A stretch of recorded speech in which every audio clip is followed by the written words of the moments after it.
Hi there, Jack from Smoky Mountain Scientific, and this is a photo of our syringe pump.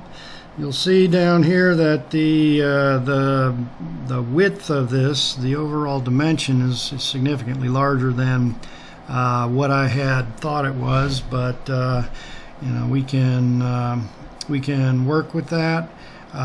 You can see that this picture of the back side of the instrument shows that most of the supporting area there is empty volume. We can move the position of the electronics, and we can make we have plans to make the electronics more compact, and that'll help us out in the volume area as well. Let's see, what else do we have? I wanted to show you this. This is a little tutorial on how to run this. You'll notice over here that there's a toggle switch, and that toggle switch can be used to operate the instrument without going through the user interface. The instrument does have to be plugged in by the USB in order to power the electronics. You also need to have the 12-volt power source plugged in to run the motor. Okay, so moving the toggle switch to the down position results in the syringe being filled. Moving it to the up position causes it to inject, and if it gets to a point where this machine screw here activates the end stop there, the injection will terminate. There's another end stop on the other end that won't let you go past the fill point that you set mechanically for the instrument. All right, last bit is about the physical apparatus. There's a screw down here, machine screw. And there are two on the top, and to change the syringe, you see here this is a 10 milliliter syringe. If you want to go to a smaller syringe, you loosen those two screws and this one down here, and then you can take this plastic syringe support and the syringe out. Right, this down here, there are two what the heck they call, two wedges that the screw pulls one wedge against the other wedge, and that causes the outer wedge to be pressed up against the plunger of the syringe. All right, so that is the physical parameters we are dealing with, the physical makeup of it. Let's discuss the software a bit. All right, why are we not seeing a responsive port there? Let's try hitting the connect button. All right, so now we're connected on COM4. I'm surprised that didn't connect by itself when we opened the user interface. All right, so we will come out with a we'll make a double clickable user interface that you just double click on the icon, but that's not what I'm doing right now.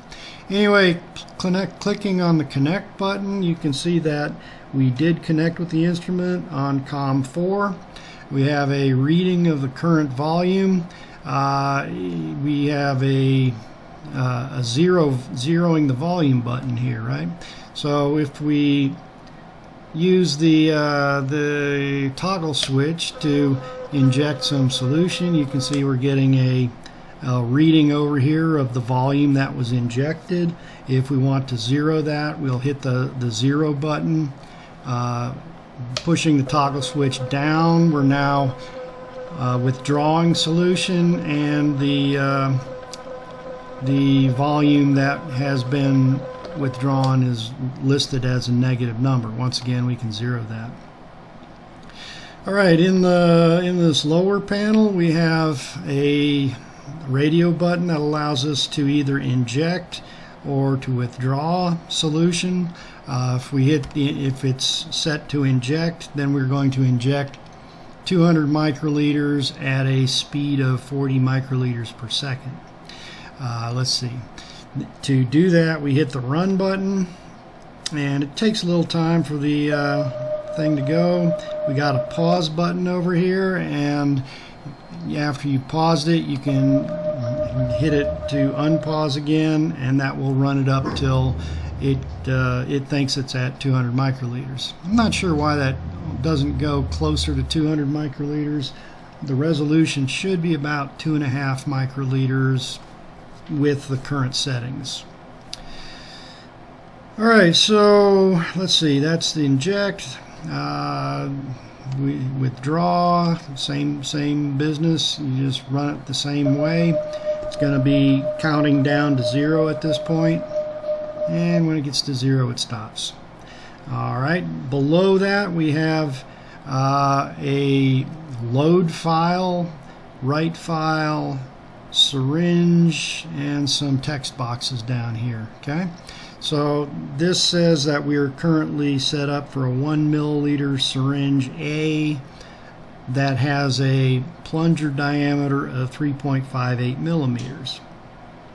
Hitting the syringe button, you toggle through a list of syringes. This one says 3 milliliters, 5.4 millimeter diameter, 10 millimeter, 1 milliliter B. There are a total of 4 syringe files in the setup file, so you can choose one of those. And if you want to have a different type of syringe, let's say we want to have a 2 milliliter syringe, and we'll call that 2 milliliter A. And we're going to now put a number in there, just making this up, 4.56 millimeter diameter for our 2 milliliter syringe. We can run it like this. It will do the calculation for determining how much of a displacement of the plunger will be required to give us 2 milliliters.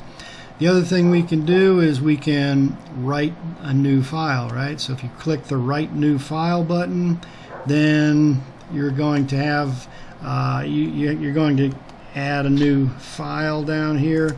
Let's say we want to call it cal file 4, right? And you might have to look around for this the first time you do it. On my computer, okay, on my computer, it's under Documents, Syringe Pump Code, Syringe Pump GUI, Data. All right, so you can write that to wherever you want to write it to, and you can load a file. So our original cal file was here. We're going to hit that, open, and now we're back to our original 1 milliliter syringe. Alright, so I think that's about all I wanted to say at this point. So thank you for your attention, and I hope you've enjoyed it.